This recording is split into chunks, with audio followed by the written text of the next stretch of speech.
boy Smitty, man. How you going, bro? Man, hey, listen. How can I not be going well after the drive?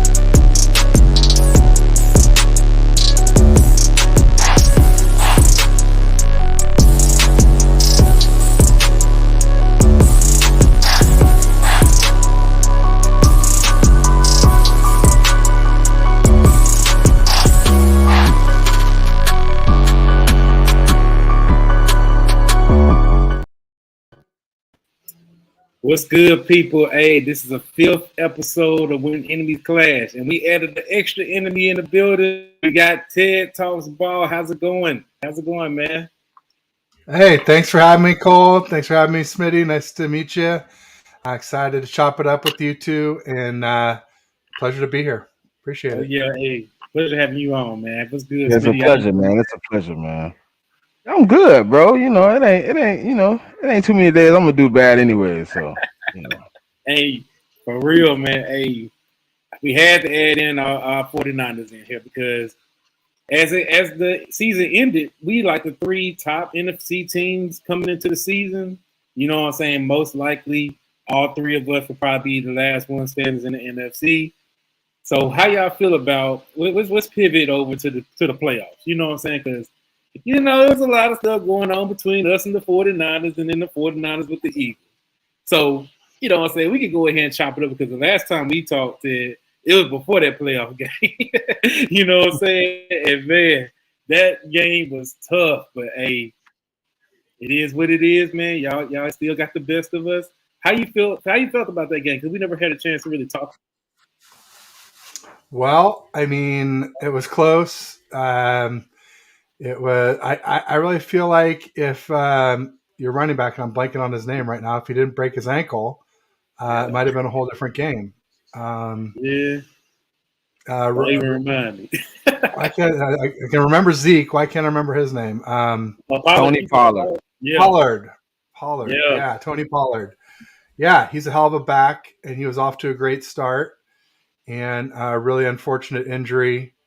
And like I said, a whole different game if he stays healthy, in my opinion. And Dak made a few mistakes. Yeah. Purdy kind of got lucky a little bit with that throw and catch to Kittle. 2 great teams, and we were lucky to come out on top. It was a close game, 17-10 at the end. Yeah. It was, man. Or 19-12, whatever it was. It was. Yeah, it was 19-12. That's what it was, 19-12. Yeah, that game. Yeah, the Pollard injury did hurt us a lot. We was doing good with Pollard, and the thing that a lot of people don't really recognize, Dak played bad in that game. You know what I'm saying? I don't know what happened, but another thing was Kellen Moore, man. Oh my gosh, like y'all have his number. The 49ers have Kellen Moore's number when it comes to the defense. And this is from who was y'all defensive coordinator the year prior? DeMeco Ryans was the last 2 years. Well, he had his number 2 years in a row because, man, you don't know how to adjust after you lose Pollard. You throw Zeke out there and do nothing. We have another back by the name of Malik Davis that has that same kind of skill set that Pollard does. He didn't even use it. So that's what made me mad about it. I'm like, come on, man. You got figured out. You threw up on yourself, and here we are. You know what I'm saying? But you know what I'm saying? That was a tough loss to me. I didn't really take it. What made it worse was the last play of the game when they had Zeke, when Kellen Moore had Zeke in center. I was like, what are we doing here? You know what I'm saying? Like, at least just throw a Hail Mary. Even if it was short, I wouldn't even care. You know what I'm saying? Like, at this point, it is what it is. But we finally got him out the building. Looking forward to seeing how we will be with Mike McCarthy and Brian Schottenheimer. So, hey, How you feel though, man? Let's go ahead and pivot over to the Eagles side. That NFC Championship game. Oh man, that was a good game though, to be honest. But I hear a lot of the speculations of Brock Purdy would have did this and Brock Purdy would have did that, but we don't know. We don't know the outcome. You could have said Trey Lance might would have got the win. Jimmy Garoppolo, whoever would have been there could have got the win. You don't know who would have got the win, but we got the win.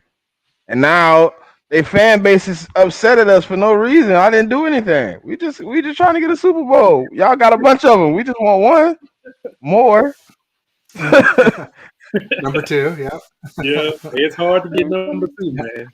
But you guys got that one recently, and for us Niners, it's been, the Cowboys can relate. We won our last one in '95. They won their last one in '96. So it's been a long time, and that's what people give us a lot of grief for. Oh, did you watch it on VHS? I'm like, well, actually, they're all on YouTube. But bottom line is the point stands. But like a lot of times, it's people like Rams fans saying, "I'm like, well, if it's been so long, how come you don't have half as many? You haven't caught up. You don't. 2 isn't even half of 5. So what's up? What gives?" But no, I get it. I get it. It's been a long time, and most people would trade a more recent one for a few of the older ones, probably. Probably so. I like having them over. I want a recent one, but it's good to hang them over. You know what I'm saying? They say, hey, like you said, y'all can catch up. You know what I'm saying? We're gonna take y'all. So it's fun. It's good. It's good trolling tactics, but you know what I'm saying? Yeah. I ain't gonna cap. I do want a recent one. That's why we watch the game. That's what we hold on faith. You know what I'm saying? How you feel about that? Yeah. So what's your quarterback situation right now? I wanted to ask. Like, I see you got Sam Darnold as the only healthy one at the moment. No. Trey Lance has been cleared to play for over a month. Okay. He's been they just released a workout video of him with I forget what you call the weight bar that you can like step into, and you got plates. He was literally jumping up and down with it with a few plates on the outside. So he's looking good. The ankle's looking good. The thing with Trey Lance is he needs experience. There's been a lot of talk of him being traded. A lot of people said he'd be traded during the draft.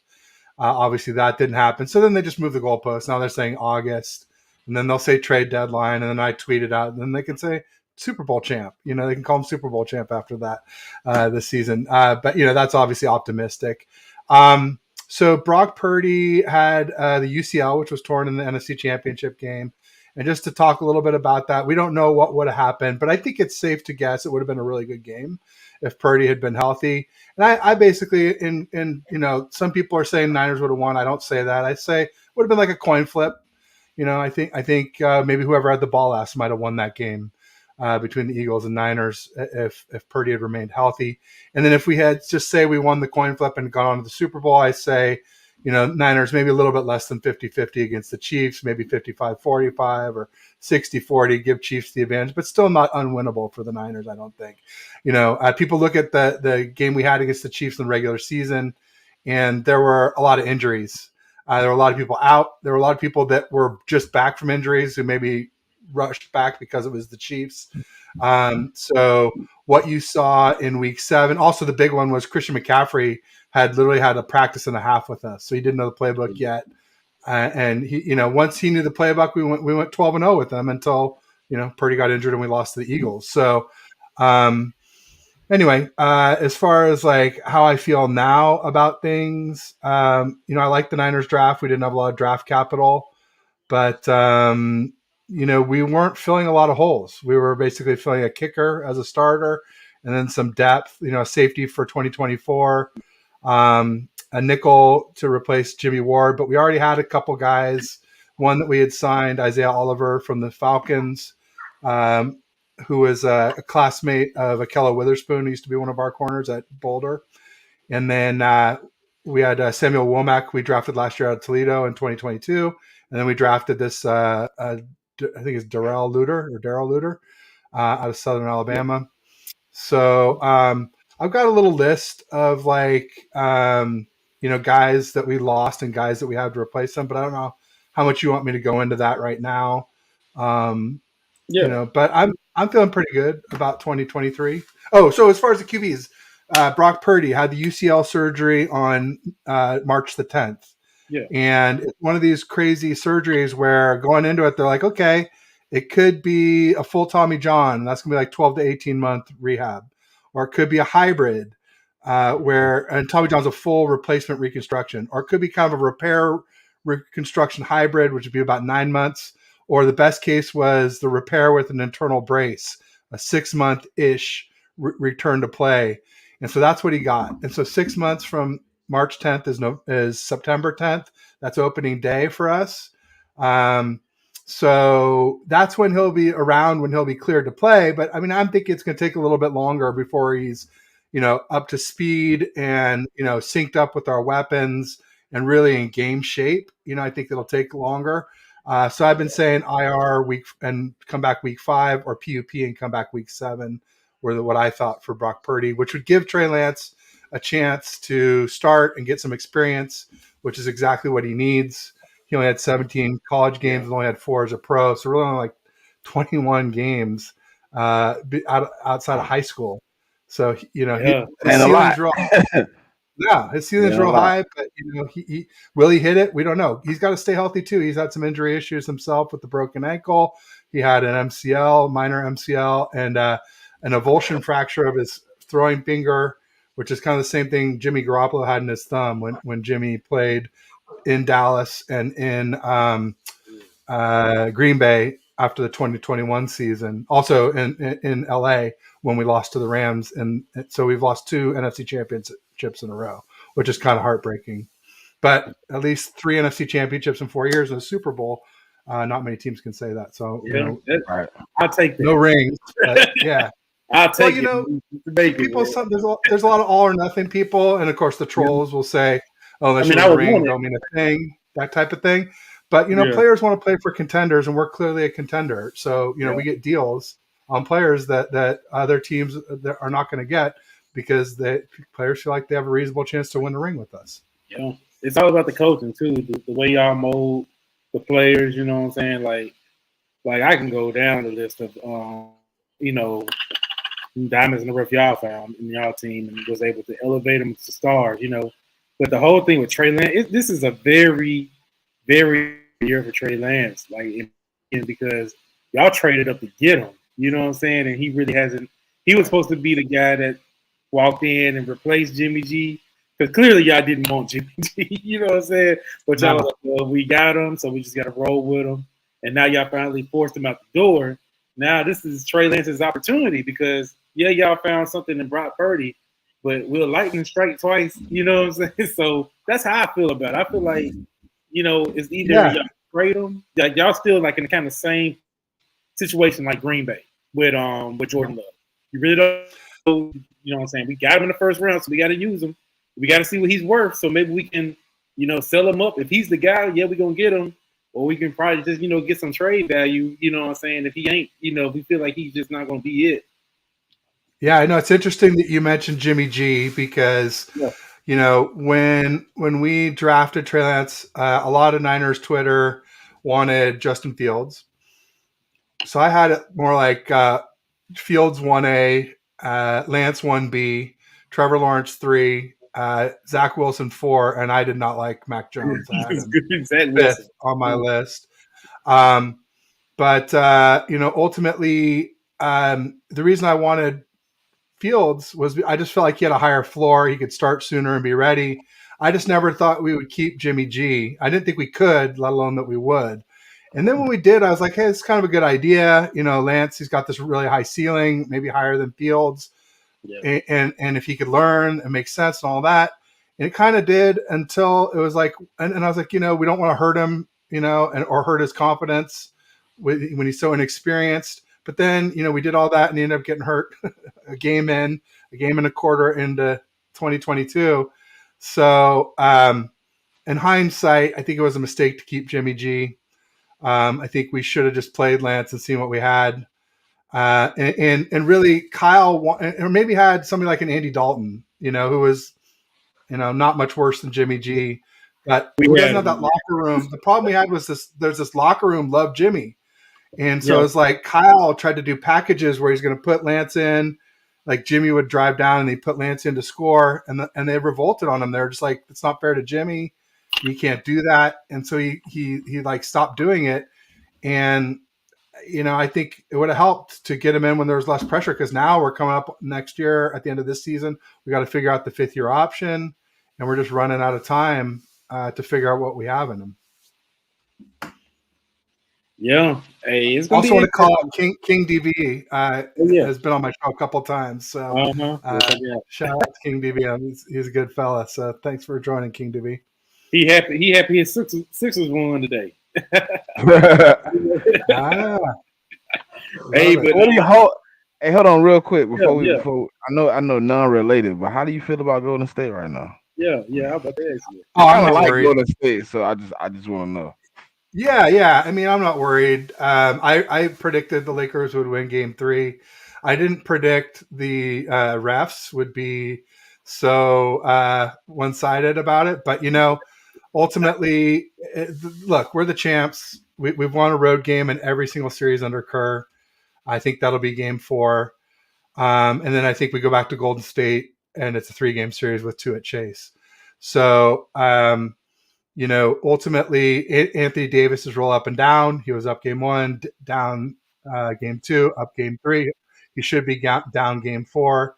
Especially looked like he hurt his ribs when he landed on Draymond.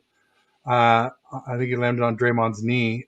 So I would be surprised if those are those type of things, like where you're in the adrenaline, you're okay, and then like 2-3 days later, you can barely breathe, you can't cough, you can't laugh, you can't sneeze.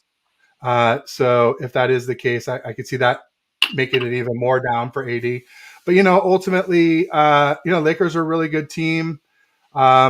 I think they're, the refs, they want to extend the series. And, Golden State, usually they'll get a chance to win, even if the refs are kind of prolonging the series. They usually give us a chance to win. And most times we pull it out. We've never lost a Western Conference playoff series under Kerr. But, if one team was going to do it, the Lakers, they're a good team. They could do it. I mean, LeBron still got something left in the tank. AD is a menace when he's on. And they got they picked up a lot of good players at the trade deadline. So, I mean, I respect them as an opponent. I just don't like when people sit there and they say the refs didn't job us, because they did in Game 1 and they did in Game 3 both. Yeah, they trying to get that Lakers Celtics thing going. Yeah. I mean, they both have 17 titles. It's a big storyline. How many more of these is LeBron going to be in? Absolutely, those kind of narratives scare me, because they don't include my Golden State Warriors. But, we've had 4 rings in 8 years. You can't win them all. So I'll hope that we do. But, we'll see. Like I said, I mean, obviously, if we lose Monday and go down 3-1, I don't see us winning 3 in a row. I mean, we won 3 in a row against the Kings, but Lakers play better defense than the Kings do. So yeah. Well, you know what I'm saying. I ain't got no dog in the fight, but I like Golden State better than I like the Lakers. Like, I'm not a LeBron James fan at all, man. I can't at all. It's hard to be. You know what I'm saying? I agree. Well, the ring chasing and flopping and he does a lot of the parts of the game that you don't like. You know what I'm saying? Especially like in 2016 when Draymond got ejected, he got ejected and then he got suspended for Game 5. LeBron stepped over him first, and if that had been called, then Draymond would never have flicked him in the privates, if you will. And so, and it was worse than that too. Is then they not only did they suspend Draymond from Game 5, but then they fouled Steph out of Game 6 in Cleveland. Oh yeah, they did. It was just like it's like the first time Steph had ever fouled out of a game. It's like, come on, what are you doing? They were just the ticky-tackiest BS penalties. So then at the end, Game 7, I was there at Roracle.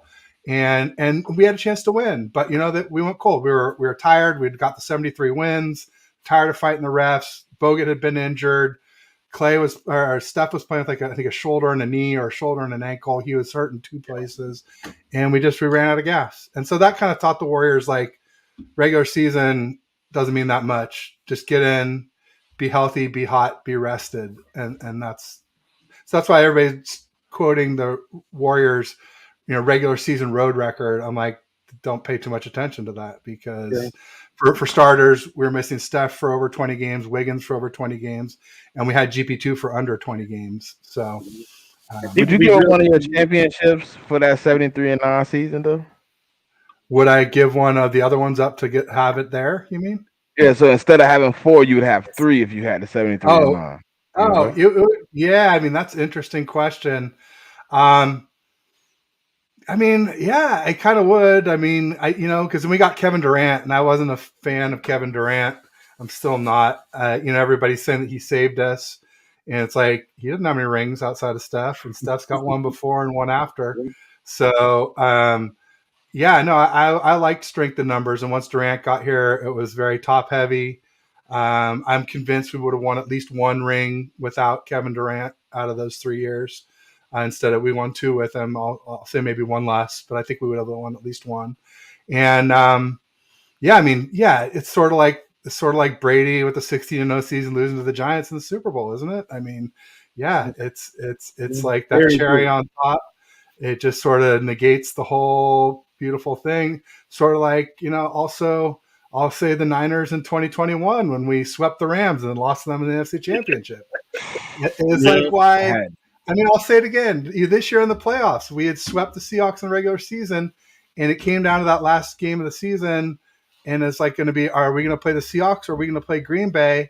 And I felt like Green Bay had a better chance of beating the Niners than the Seahawks, but I wanted Green Bay anyway because even the slight chance the Seahawks beat us, it negates we had our first sweep against them in like 11 years. So yeah, I mean, those things matter to me for sure, not just in the Warriors, but in football, all that. Absolutely. I don't know if I'd trade one. Yeah, I'd probably trade one to have that 73-9 and the championship. Yeah. And plus Steph was unanimous MVP that year too. So he was. All of that, you get all that synergy. Yeah, all of that got kind of messed up by that. But it did teach us a good lesson. And that's where this load balancing kind of came in. Teams have learned to conserve for the playoffs because again, seeding is nice, but it's much nicer to be healthy and hot and rested for the playoffs. Yeah. Hey, but hard to stay healthy for 82 games. Jesus, it is. Yeah, I mean, in the Warriors, the last 2 years, last season it was like Clay was out still because he had the ACL and the Achilles, so he missed a lot of games early in the season. Then Dre was out for a bunch last season, and then Steph was out towards the end of the season because Smart had dove on his ankle, kind of dirty if you ask me. Oh yeah.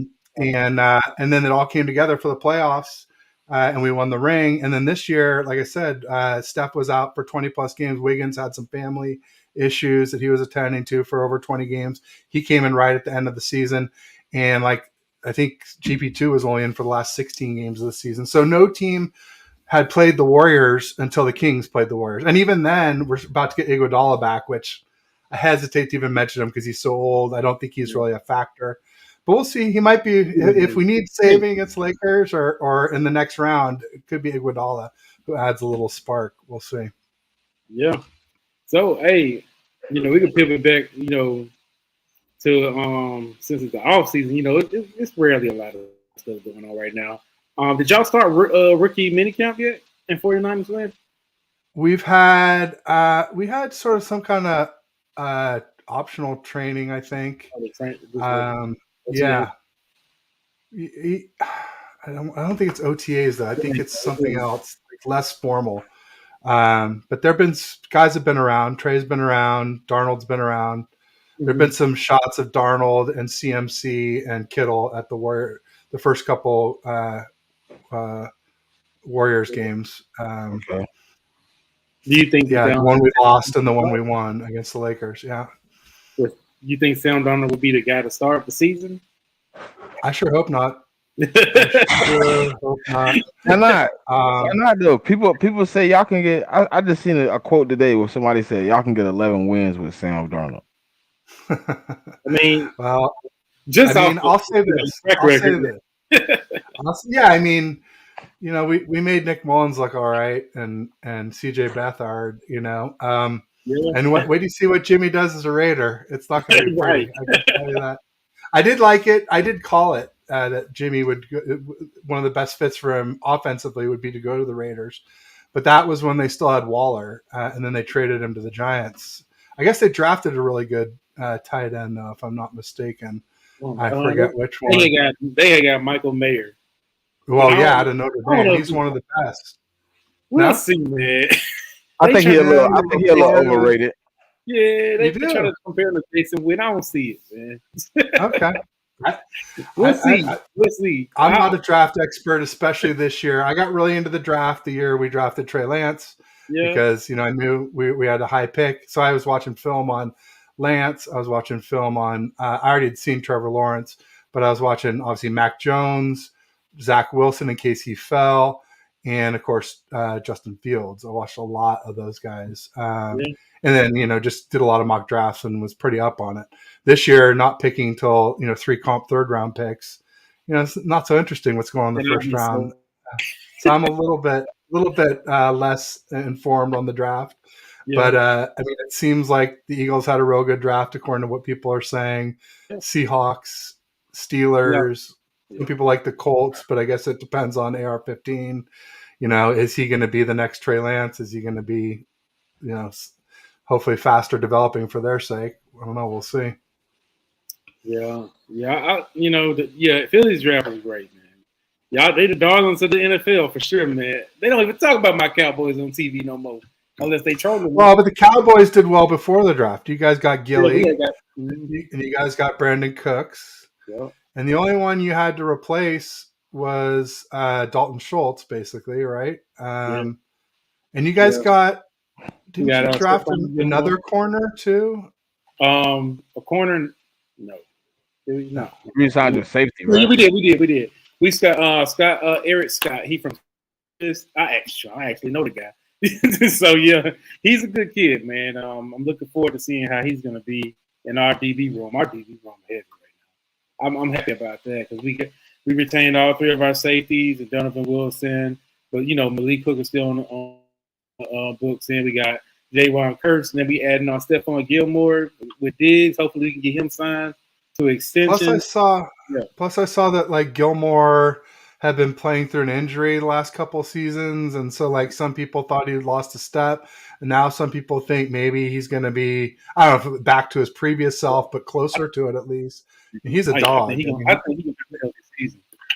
I believe he can be real healthy with this. Yeah, him and Diggs, that's a great combo for sure. So with Darnold, I don't have real high hopes for him. I'll just say I hope we don't see him. But I will say if we do, I don't think we get 11 wins with him. No.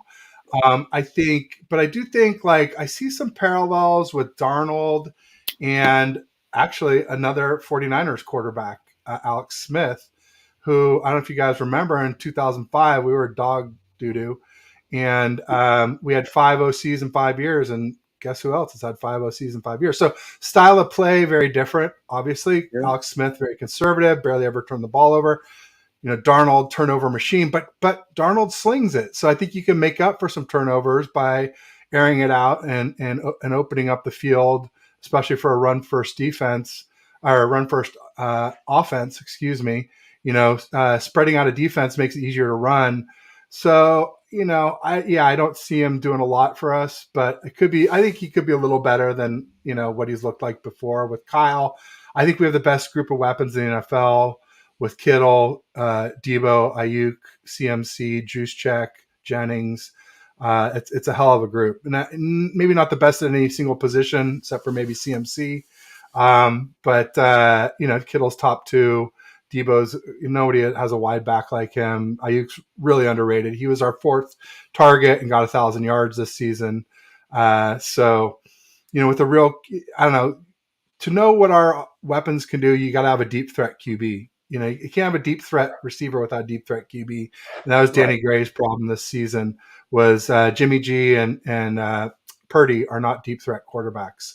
So if Lance can, get things going, keep in mind when you're comparing Lance and Purdy, that we've never seen Lance with CMC and we've barely seen him with Kittle. And we saw him with Kittle, he played well.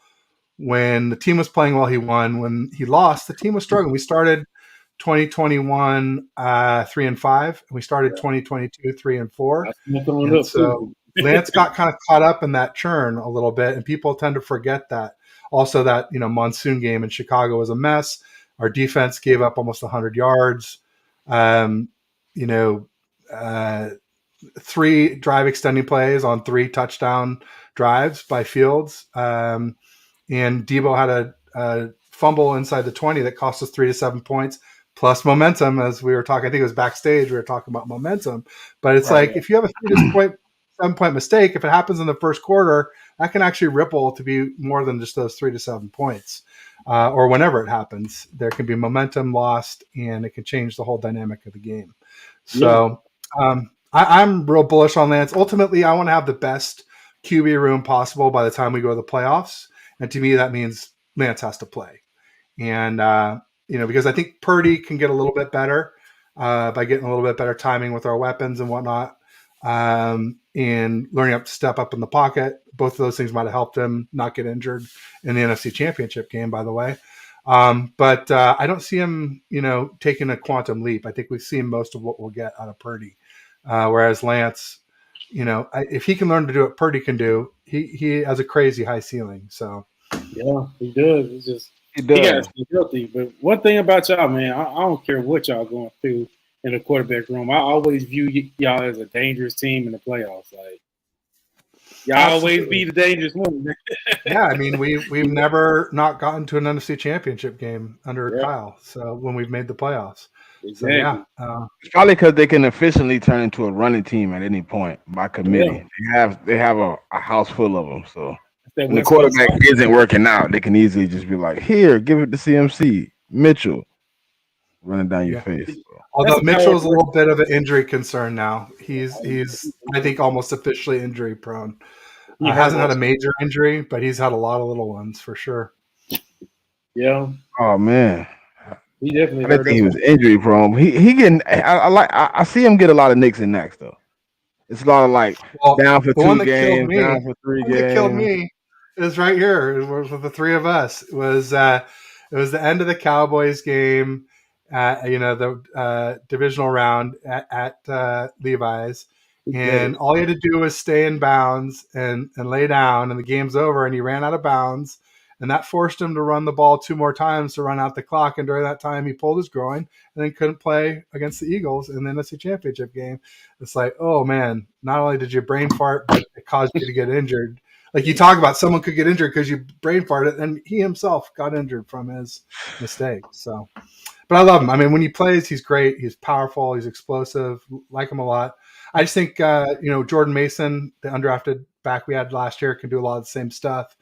And we don't know if he's injury prone, but definitely Mitchell, with getting that MCL early in the season, come back for a couple games and get another MCL, really just took him completely out of 2022.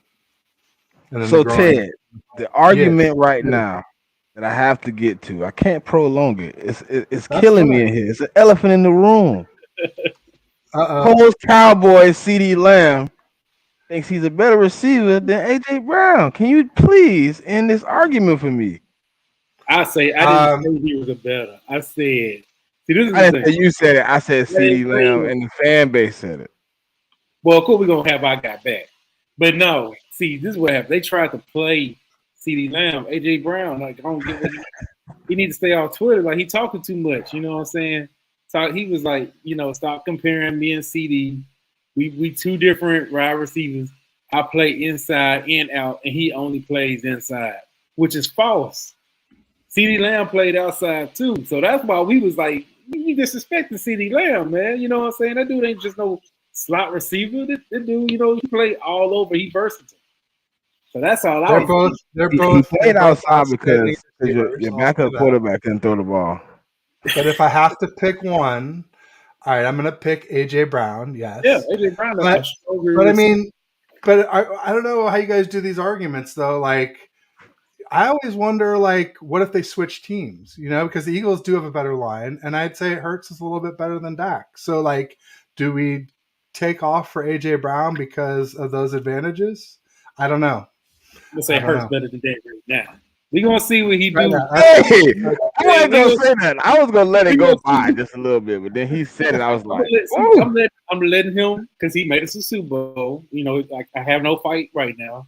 Let's just see if he can go through adversity.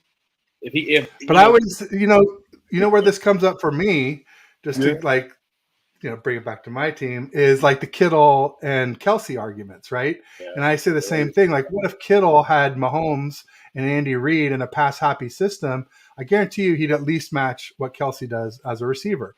That's the thing. But no, he's on a run-first team, and he's had Jimmy Garoppolo, Brian Hoyer, C.J. Beathard, Nick Mullins, a minute of Lance. And we saw a little bit with Purdy what he could do, where he had 7 TDs in 6 games to end the season, whereas Kittle hadn't had 7 TDs in a 16-game season in 5 seasons before that. So you kind of see, and then imagine if Purdy had a rocket arm and could throw it deep too, because he can't do that. Is that one his problem for real? He doesn't have a deep ball? Oh, Purdy? No way. It's not even as strong as Jimmy's. That dude was getting, little quick slants, hitch routes. And that was before the UCL. So they say you can get stronger after, but I don't know how much longer. Put it this way: the only quarterback who's ever had this UCL repair plus internal brace is Nick Mullins. And can we even say 2.5 years later that he's as good as he used to be? I don't know. Can we say he was 6 months later? I think that's really dubious. So, I'm hoping for the best, but I'm expecting Trey Lance to start the season. And I think if he plays well, we never look back and Purdy ends up being the backup that we drafted him to be, at least for this season, and then figure it out at the end of the season. But that's optimistic, because like I said, Lance has to stay healthy, and, he's got to improve. He's got to improve his decision-making, his accuracy, his, pocket presence, all the things where Purdy really excels, all the intangibles. Well, you're stepping into a season this year with a new defensive coordinator. I mean, your old coordinator took a head coaching job at the Texans. What do you see your defense at this year? Is it going to be the same production, or are we going to be sitting here hoping that you get a new defensive coordinator? No, pretty close. Because look at, we already did it with Saleh, who went to the Jets. And then DeMeco Ryans took over after 2020. So DeMeco's been here 2021 and 2022. But DeMeco was already our linebackers coach before that. So Wilkes is coming in from the outside, but I don't think it'll be a big drop off. I think it really, with D, I think it comes down to your horses. And luckily we got a stallion from the Eagles in Javon Hargraves. So he stinks in the run though. yeah, that's fine. That's fine. We don't need him for that. We've got Eric Armstead, who's a good run stuffer, and we have this we have this defensive tackle that we drafted last year who redshirted an ACL redshirt named Kalia Davis. So watch for him on the rundowns. So we'll see, and we don't have them there for the rundowns. We have them there for the NASCAR package, if you will, to be with Armstead, Bosa, and we're not really sure who's going to play the other defensive end on the other side. It could be Drake Jackson. It could be Robert Beal, who we just drafted out of Georgia, who's a speed rusher. There's another speed rusher we picked up named Austin Bryant from the Lions. So it'll probably be defensive end by committee on the other side of Bosa to start the season. Y'all got Fred Warner. Y'all got Greenlaw. We drafted this kid named D. Winters, who looks like the next coming of Sam Mills. Super fast out of TCU. But we already had this guy named Marcelino McCrary Ball, who will probably take over at first. And it's for Azeez Al-Shire. I'm bummed that we lost Azeez to the Titans. They also got Brunskill, our utility offensive lineman, from us. But, Brunskill's only in there on base downs. And so as soon as the nickel package comes in, he's on the bench. So as long as Dre Greenlaw and Fred Warner can stay healthy, we're not going to miss Azeez that much. But if one of those two goes down, not having Azeez will be a real gut punch. Yeah.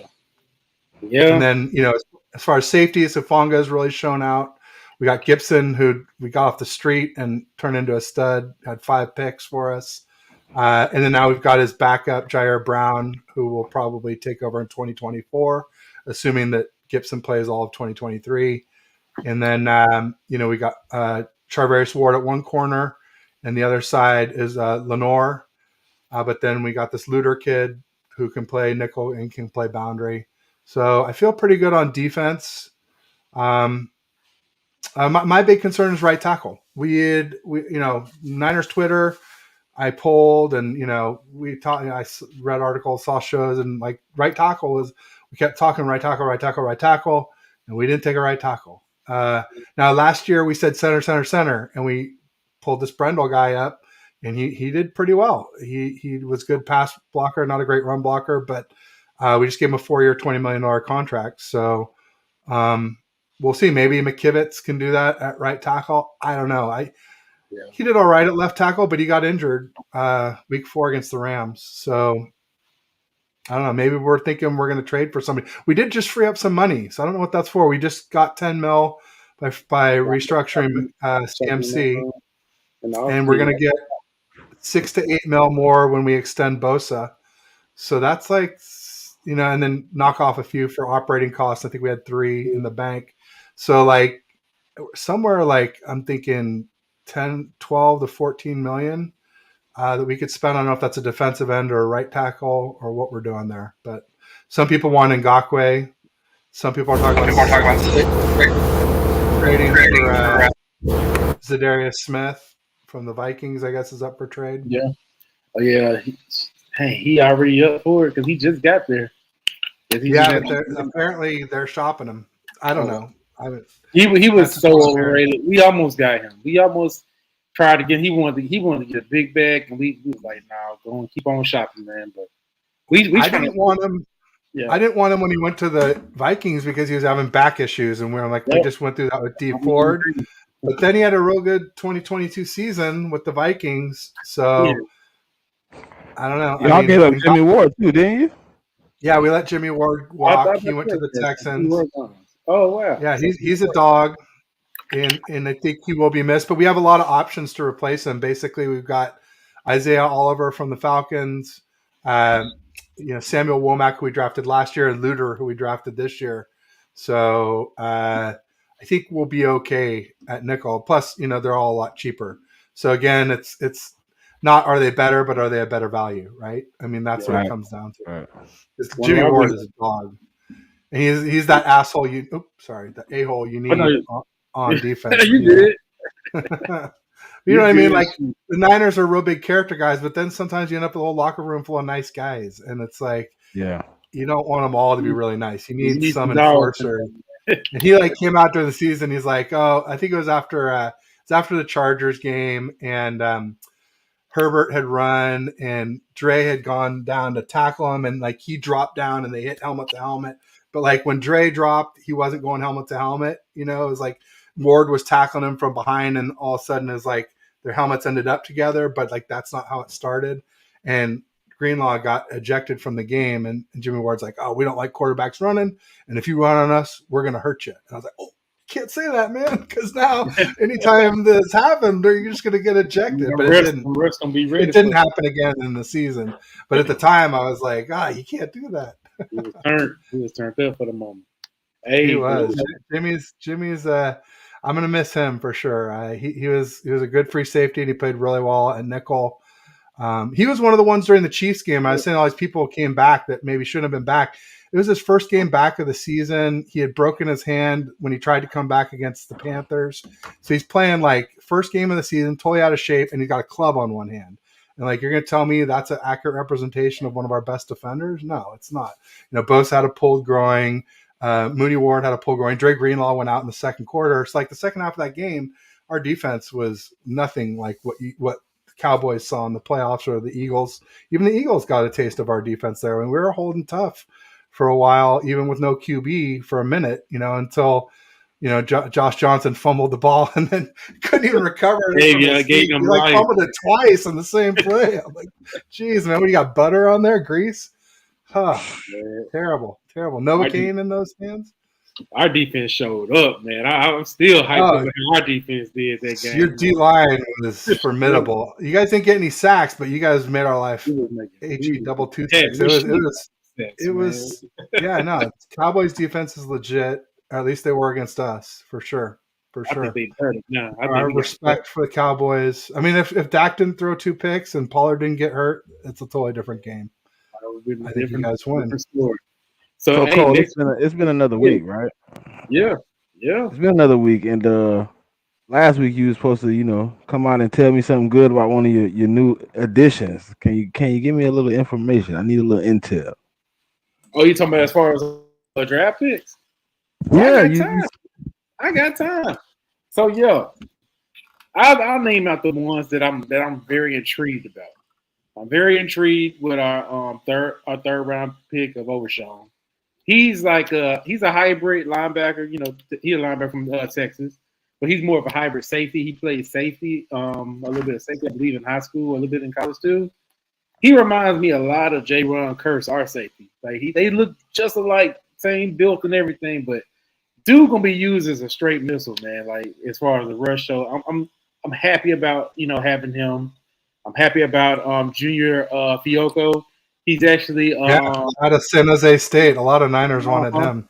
That dude is a beast. I'm looking forward to seeing how he's going to be in training camp. I can't wait for training camp. What about that tight end, Schoonmaker? Yeah, let me tell you about him. I was not happy about the pick when we got him. You know what I'm saying? At least at number 2, because I'm like, we have a weak spot on left guard right now. Like left guard is it's a big question mark. You know what I'm saying? And we want our offensive line to be stout. So I was hoping that we was gonna go O-line. We didn't. We got him. So I was pissed when we got him. Can't you guys? I thought you guys signed the one guy for $17 million, the free agent. Asim,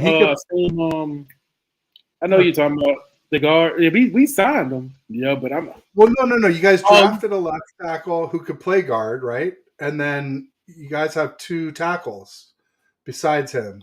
Yep. There was a rookie last year. But, well, Tyler Smith is playing. He starts. Yeah. He starts. Yeah, he starts. Couldn't you kick him to left guard and then put Tyron Smith? Our thing is we looking for depth because we know Tyron Smith will get hurt. Yeah, he is injury prone. Absolutely. Yeah, he gonna get hurt. We already know he's gonna be hurt for a while. He's already penciled in. We just don't know which games he's gonna be hurt. Y'all got the late great Jason Peters, man. What you talking about? What is he like? 40. Y'all bring him back. He's like 55, and he looking for a pension and a paycheck. So y'all can bring him back. Jason Peters came through for some games. He did come through. So he came. Did he finish any of those games? He came. He ain't finished, but he came through for a few games, man. I was like, hey, I'm glad we got him, man.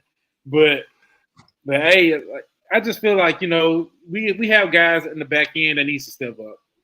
But I hate the fact that we got to gamble on trying to get them. You know what I'm saying? I feel like I wasn't impressed last year. We'll see what they do this year. So we'll see. But I mean, Schoonmaker. I watched this film after I was pissed. I watched this film. I see what they're trying to do with him. He's a great blocking tight end. Michigan, ran the ball through with him leading, and he made stuff happen. So I was like, hey, I'm sold. If y'all got a plan, I'm Dalton Schultz wasn't a good blocker at all, was he? He was horrible. The only thing he was good at blocking is blocking people on Twitter. That's the only thing he was good at blocking at. He blocked everybody on Twitter, man. We be calling him out on his blocking skills. Next thing we know it, we block. So because I love Kittle for being a blocking catcher, and I really respect Dallas Goedert of the Eagles. I think he's the number 2 we tried to get blocking catching. So you could get something like that, man. I tell you, it's so valuable. And then it helps your whole offensive line to have a good blocking tight end. So yeah, exactly. But undrafted free agent that I'm happy about is actually I had brought him to your attention, Hunter LePew from North Dakota State, fullback. Yeah. Lepke. Yeah, Lepke. Yeah, that dude. I'm excited to see him, he could be the next use check. Yeah, he got some use check in him, man. I was looking at his. Yeah, he's a dog. He's a dog, man. Like, I'm so surprised he went undrafted. Yeah, like I remember. Was it you, Cole, who was talking about? No, it was Knicks. Was saying he wanted to get him late round, and I was like, "Hey, congrats on getting Lepke undrafted." Like he gonna make the team. Another great content creator. Cowboys content. It's not many fullbacks left in the game. Exactly. So we get one that's good. It's kind of wild. Yep. Yeah. So we switching over to the West Coast offense. Well, speaking now, if we're talking fullbacks, I got to bring up Braden Willis from Oklahoma, who we actually did draft. Oh yeah, because 7th round, and he's. I mean, I think we liked him better than Lepke. That's why we drafted him and let Lepke go. But he also might play a little tight end too. We'll see. It'll be interesting. I see him sort of like a Delaney Walker, if you remember him from the Niners back in the Harbaugh era, with Vernon Davis and Delaney Walker were a great tandem that the Niners had when we were dog due, and then when like I said, when Harbaugh got here. But then he went to Tennessee not long after Harbaugh got here. Unfortunately, I don't think he was there for the Super Bowl. Yeah, he might have just been there for 2011. Give it out 1 second, okay? I'll be right back. Absolutely. So I did do homework myself, right? So all right, I did homework. I like this dude out of Texas, man. The Moro Ojobo dude. I mean, he stands out on paper, but he's a little raw. I think he needs a little work. Now this is for the Eagles. Yeah, he was our 7th round pick. Oh, okay, nice. I mean, I'm not familiar with the Eagles' later picks. I just remember, obviously, the first round. I remember Jalen Carter. I remember Nolan Smith.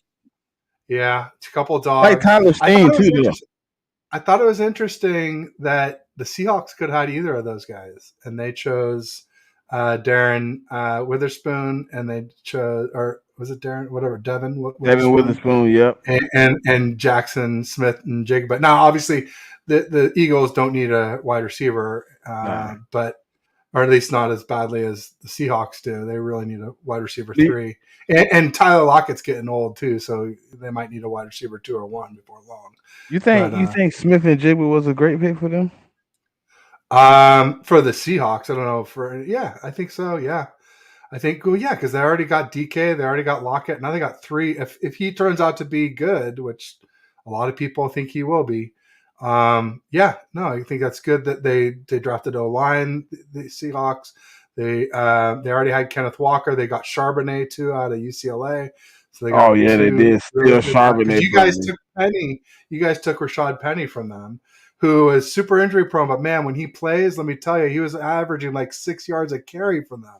Like he was ripping off big runs. Just it's limited, but when you get him, the guy, and I mean, it's kind of like DeAndre Swift too, has a little bit of injury issues, but Penny worse. They're both really explosive backs. So DeAndre Swift to me doesn't have as much of an injury issue as Penny though.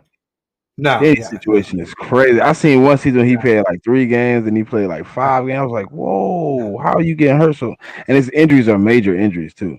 Yeah, he just runs really hard though. He's a beast when he's in there. So just be I mean, I respect him, when he plays for sure. He's kind of a lot like, I would say Elijah Mitchell is similar, not quite as explosive, but they both run real hard and don't play enough. But no, I mean, obviously the Eagles had a good looking draft. I just, with Jalen Carter, there's always the concerns, right? The character issues and there's motor concerns too about taking plays off and things like that. But ultimately, I was saying, all right, don't kill me, but just this is something I've said elsewhere, so I'll say it here. That I was saying that Jalen Carter reminds me of another JC a little bit. Maybe we'll see how it all turns out, but I wouldn't be shocked if he kind of like has some Jadeveon Clowney vibes, and that like Jadeveon Clowney was taken real high, never quite lived up to the billing, and anyway. I hope it is. Okay, so he said Jadeveon Clowney, right? And that's one of the guys that I watched a lot. He got stuck in the Texans where he wasn't in the role he should have been in. He was doing a good job with the Texans. But he was in the wrong role. He should have been more of what Watt was doing, but he couldn't because Watt was there. He ended up being a lot of stand-up linebacker, which he wasn't good at. And then later on in his career, teams were picking him up as a stand-up linebacker / pass rusher. It reminds me now you mentioned the Texans, it reminds me of Bill O'Brien, and I was sure for a while that he had a vendetta against the Niners because he even though Jadeveon Clowney didn't live up to his billing, he still was a hell of a player. Yeah. And he traded him to the Seahawks cheap, and he traded D-Hop to the Cards cheap, and then Brandon Cooks, who the Cowboys have now, he took Brandon Cooks off the Rams books and helped them out. I'm like, he hates the Niners, man. He's like helping all of our opponents. And Bill O'Brien, if I didn't like him for no other reason, that's the reason I don't like Bill O'Brien. But anyway, and we'll see what Jalen Carter. I mean, he clearly when he does play, that he's just an absolute game wrecker. And like you said, you already got Jordan Davis last year. I was on a show and a guy, as a Seahawks fan, said, "Are the Eagles trying to prove that a college team can beat a pro team?" Because there's always that question: can the best college team beat the worst pro team? And like now, the Eagles clearly are like Georgia North, right? And so I have to leave. Underrated, guys went and got DeAndre Swift, who's a Georgia Bulldog too, right? Underrated, but I got a video coming out soon, right? Where I'm talking about the building of the outline of a dynasty, right? And I feel like they're just putting pillars in place. Like they put Jalen Hurts and they gave him all his friends and all his connections, all people that played with him before, threw him on the team. It's comfortability, right? What's better from the Kobe Dean and Jordan Davis and Jalen Carter than somebody they know, somebody I can lean on, somebody that I feel is genuinely caring about me. Quarterback too, right? Ringo. Oh, Kelly Ringo. Ringo. Yeah. So then add another one. That's crazy. No, it makes sense. Yeah, get them comfortable. And the Eagles were some of the first team to do that, to pair the college QB with the college receiver. And with Smitty. Oh, go figure. Your nickname, your handle. No, I think it's cool. I think obviously then we're seeing it with Burrow, right, and Jamar Chase, and who else? There's more than just that. Tua and Waddle. Waddle, exactly. Tua. I'm so concerned for him. He's just too little. He's getting concussions. He's not getting hit in the head with a helmet. It's bad enough when you get him that way, but like people are just ragdolling him and into the ground, and his head's bouncing off the ground. He should retire. He should have already retired. I'm really concerned for him this season. I hope for the best. Knock on wood and all that. I just would be shocked. It's hard to be hopeful for a guy. Yeah, he had 3 last year. 4.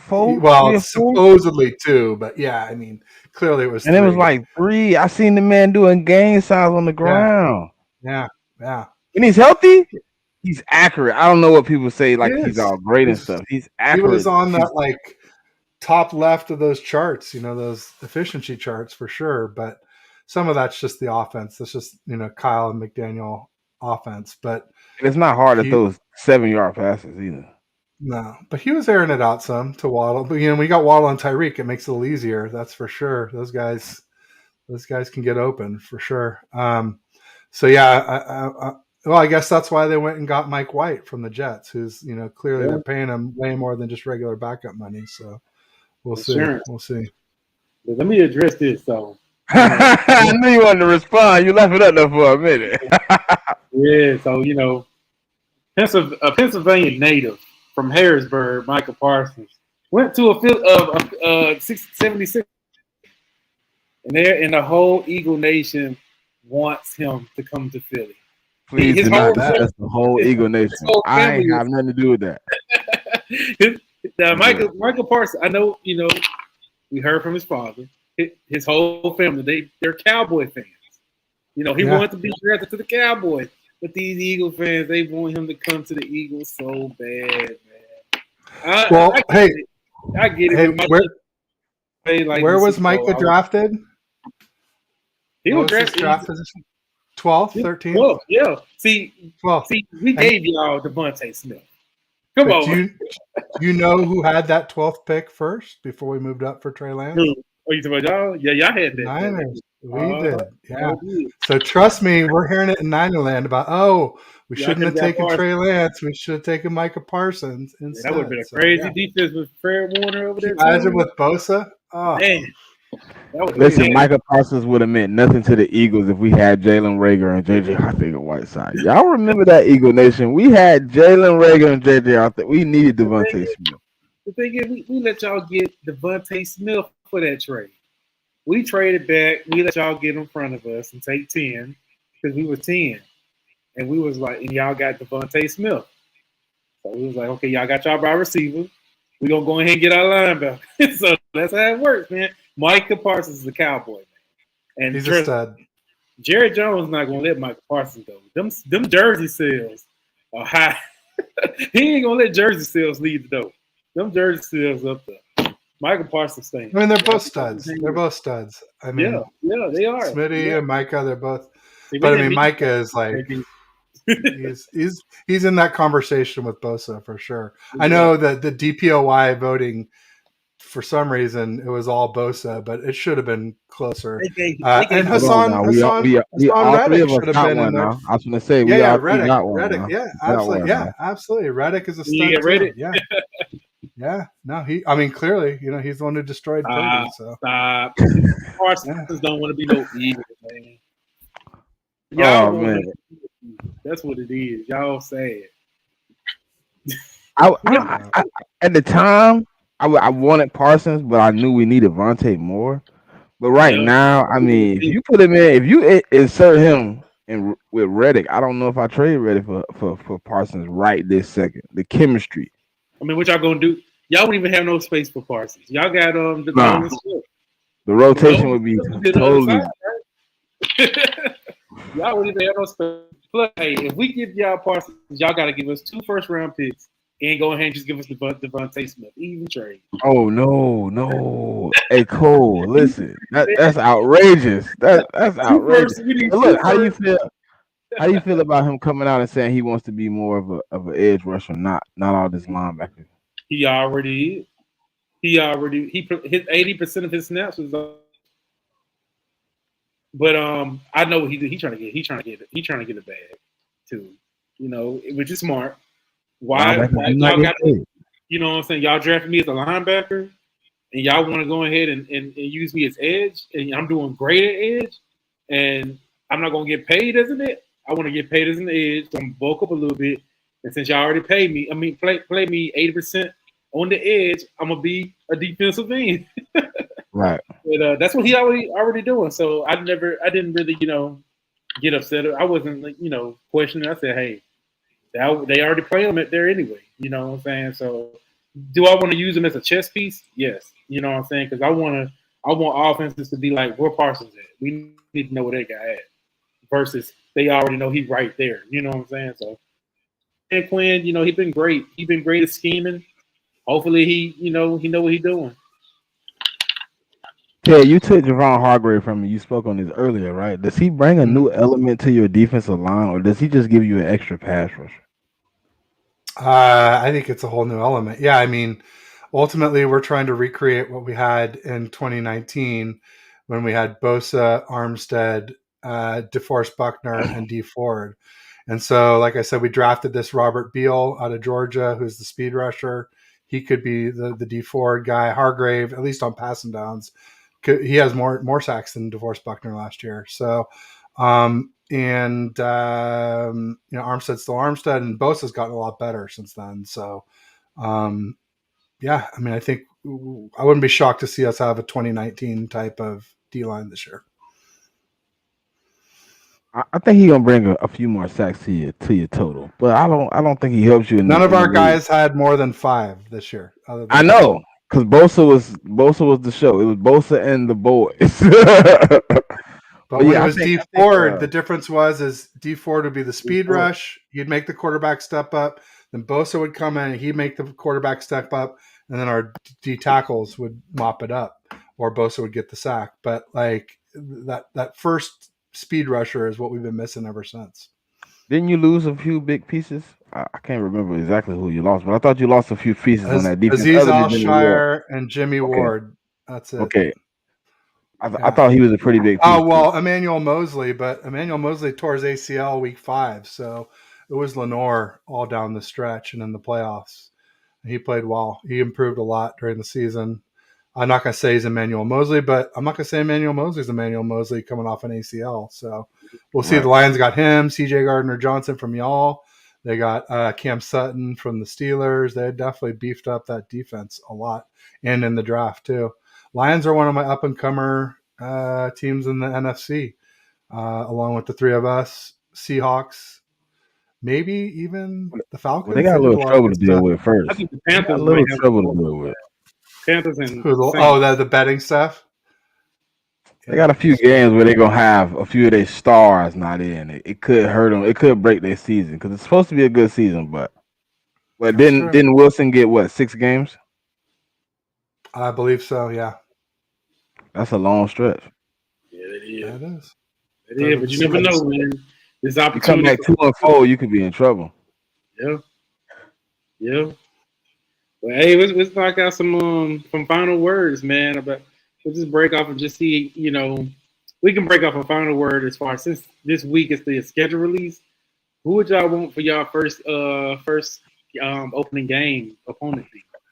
I mean, I would say the Eagles, but it's there, and also we usually start slow in the season.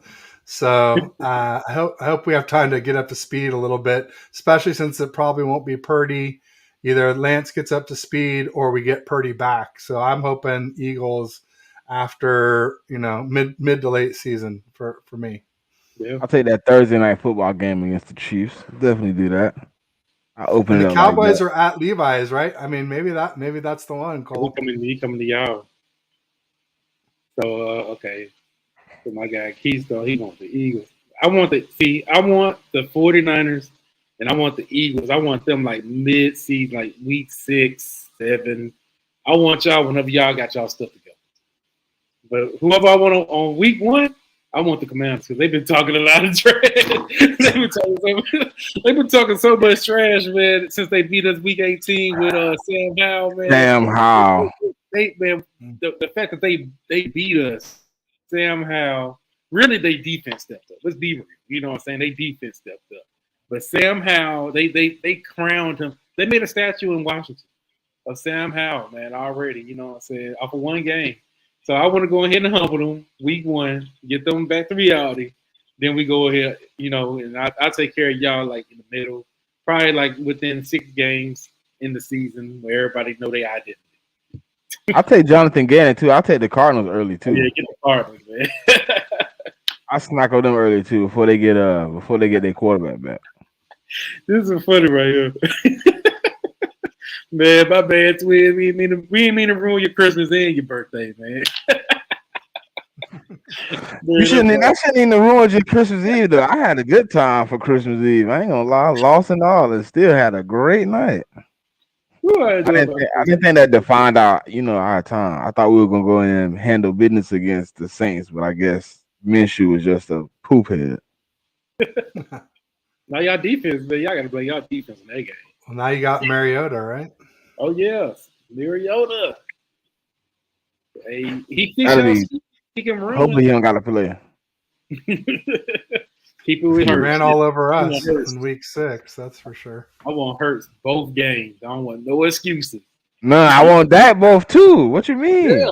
And I want whoever they starting quarterback supposed to be too. I want to end all these arguments with wins, and then we can just go ahead and move forward from there. Because that's the only argument they come with. Like the 49er fans, they troll you, and then you be like, okay, we beat you badly. And they're like, oh, you didn't play Brock Purdy. I'm like, but put it this way, y'all didn't even know who he was. Put it this way, Smitty. They say the worst part of a football game is the time between when it's over and when it actually ends. And in our game, it was 52 minutes from when it was over to when it actually ended. So, Tanner McKee. I'm still questionable about that pick. Stanford. He's tall. He's got a big arm. He's kind of like a Flacco. No wheels. But You've some always people brought said those type better of than quarterbacks in, Flacco. though. Yeah. You always brought those type of quarterbacks in. We always keep a pocket. I don't Well, know why, but we always do. Isn't Foles available? Why don't you guys get Foles again? Nah, Foles can go ahead and lay it up. Appreciate you, Foles, 2017, but you are a long way away from that day. We'll give you a one-day contract. I'd rather have one. Foles than Darnold. I'll tell you that much. You'll take Foles over Darnold? Absolutely. He's like, I don't know, man. Listen. I'm not a USC quarterback fan, so that's already like There you go. a downer for me with Sam Darnold. But then it's like I've seen the downfall of those quarterbacks, but Mike Shanahan's supposed to have the quarterback guru system. He can But he bring the doesn't best coach out of them up. Allen. They don't improve. It's like whatever you got. I mean, maybe he did with Matt Ryan, but not with anyone on the Niners. It's really none of them really improved while they were here. Jimmy So G it's was like, kind of already molded though. He was already a Bill Jimmy G Belichick was molded. mold. Beathard and Mullins never got better. Lance arguably hasn't gotten better yet. I think we might this year. We got Brian Greasy as our quarterback coach. We already had Clay Kubiak, and then we added Clint Kubiak. So we got all the Kubiaks in the house now. So maybe with that brain trust, we can mold these guys, but we'll see. That's what you need in Trey Lance, man. The problem with me for me was with Trey Lance. It didn't seem like he knew where he was supposed to be at on the field. It didn't seem like he was comfortable. It seemed like he was trying to rush it because he's awkward. He's rigid. Yeah, no, he is not. He didn't have any flow. It was just like, he's not like smooth. Okay, run. And it's like, you think he just been in bad nurturing, like the teams, as far as the teams he's been on. Like he was with the Jets, they was no good. Then they was like, okay, let's go to the Panthers. The Panthers, he had what was that guy name? That coach from Matt Rule. Matt Rule, yeah. So he maybe got fired the week after we played them. We beat him. Yeah, he was done that week. But then, what if Wilkes, our defensive coordinator, took over as interim head coach, and he did pretty well. And Darnold went 4-2 down the stretch, but I think there was a lot of runs. Apparently, the offense was really dumbed down for him, so it's not like Darnold was carrying him or anything like that. So don't get, QB wins can be deceptive, right? Right. They tell a part of the story, but they don't tell the whole story. Yeah, I mean, he was playing decent 2021 when we played him, because at that point they was like 3-0. All things equal, QB wins mean something, especially if it's like same guy on the same team, even same game. Like, okay, then you can say something, but otherwise the variables are so different. It's really hard to compare. If you want to be fair, what's his name? Mark Sanchez had 2 AFC appearances, didn't he? With the Jets. He did, and the Buffalo. The Jets had a good team, man. They had a great. That's exactly it. That's what I was saying, because he said the wins, and I'm like, he made it there, but he wasn't. Jimmy G. Wait and see Jimmy G. Raiders 76 yards. 76 yards to go to a Super Bowl. Yeah, they're going to be well. And then even before that, against the Vikings, we only threw the ball 4 times in the second half. So between halftime against the Vikings and first quarter of the Super Bowl, we threw 12 pass attempts in 6 quarters, only 2 times a quarter with Jimmy G to get to that Super Bowl. So yeah, Jimmy G took us to the Super Bowl. He was there for it. That's about all you can say. He was part of it. He handed off a lot. He was good at that. Good at sneaking. Yeah. Let's answer this question. What's the power rankings from 5 of 3 of y'all? So hold on, he said NFC. He said NFC. For the NFC I'll rank the top 5 for the NFC. All right. You want to go first? I'll let you go first, Ted. You the guest. All right. In no particular order, these 3 teams: Eagles, Niners, Cowboys. And then I'm going to go Lions and Seahawks. Okay, so you high on them Lions. Cole? Yeah, okay. So and then I'll say that the Panthers could be a problem. We don't know, man. We don't know. They've been making some pretty good moves. Either them and I'll say the Bears. You think the Bears might sneak up on us with Justin Fields? He finally got a wide receiver in DJ Moore. They got some linebackers. They got some linemen. They got a running back. You know what I'm saying? They got some weapons. They built up their team. Yeah. That's how I'm looking in the NFC North. Like the Lions, yeah, but I think Justin Fields, if they play him the same way that they play Hurts, at least kind of the same because he already running. They could be dangerous. I'm gonna go with I'm gonna go with the same three. Obviously, I like Detroit. I like the Seattle, but he took my Seattle. Yeah. So I'm gonna take a sneaky good pick, and I'm gonna take I think the Falcons are gonna replicate what we did for Ritter. I think the Falcons. I think they're gonna replicate it. I think they're gonna attempt to replicate it. I ain't gonna say they are going to. They're gonna attempt it. I think they can. I think they can fight for the NFC South though. Not the NFC, but they can fight for that division because that division right now is in the hands of Derek Carr, Baker Mayfield, and basically two rookies. Wide open. There ain't no Tom Brady over there right now. It's easy. It's an easier win right now with the players you got. Even when Woods was bad, he was the only team. Man, it was just him. Yeah. Like, all right, we got to play NFC South pretty much Tom Brady. All right. There you go. Let's do a little fun. Let's do it for the AFC. Okay. All right. So Chiefs, obviously, Bills, Bengals, Jets, and Chargers or Miami is the last two pretty much. I don't trust Tua. So I would say Chargers or Steelers. I have no faith in the Chargers. They're gonna let themselves down. I'm actually gonna put my sleeper in here, man. I think Jacksonville is gonna keep rising, man. I don't hate that at all. I don't like their GM Balky because he was our GM and he was terrible. But they did good things last year, and I think they did good things since. So I like Jacksonville. What about Baltimore? Oh, OBJ. They there too. But they got to figure out. Listen, we got to figure out if it's going to work. I'm not worried about OBJ. OB got overpaid. Yeah, I'm glad very overpaid. That was desperation, so Lamar would sign. I do like Zay Flowers though. That was my guy. I wanted him on our team. I mean, and they've had so few wide receivers. Lamar's outstanding, but that huge contract is going to hurt them. They were 1-3 in the playoffs with him on a rookie deal, so now they're going to pay him $52. See what they do in the North because the Steelers they okay, but they're not threatening. Steelers had a good draft.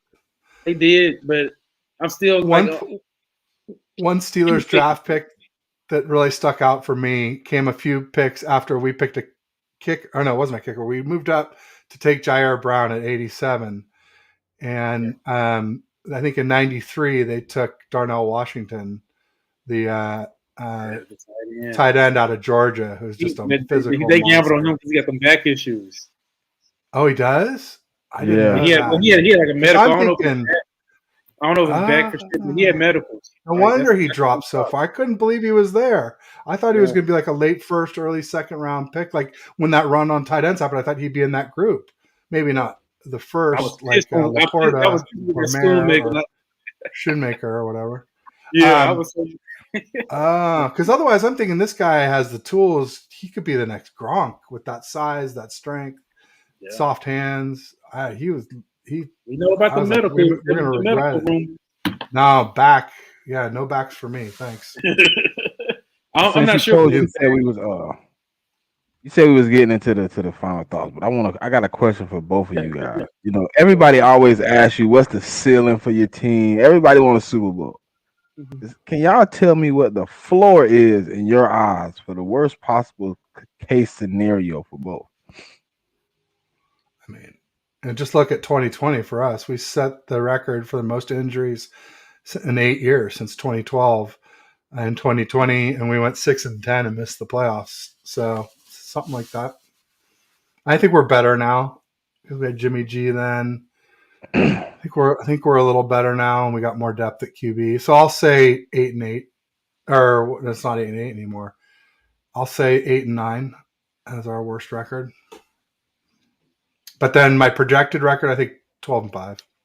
Okay. Yeah. That's what I was going to say for us. Like, that's been our record for the past 2 seasons.